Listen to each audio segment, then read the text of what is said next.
Samantala ay sinusulong ngayon sa Kamara ang isang panukalang batas na layong magtatag ng No Work No Pay Scheme.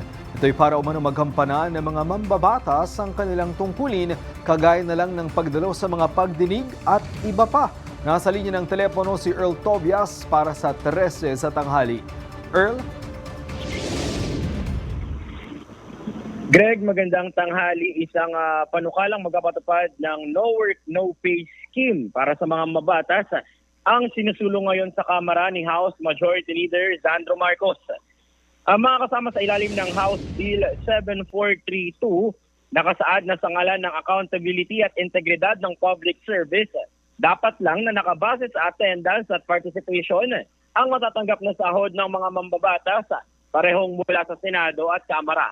Kung sakaling maisabatas, nakatali na sa pagiging present at magawa ng aktwal na trabaho ng isang mambabatas kung may matatanggap ba siyang sahod.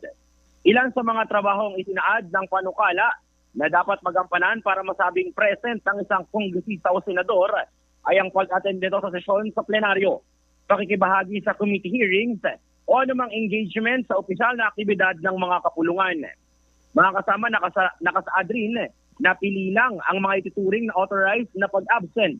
Depende kung may sakit at sertipikado ito ng isang license physician, kung may ibang representation duty na autorisado ng liderato, at kung may authorized official travel o may naaprubahang leave.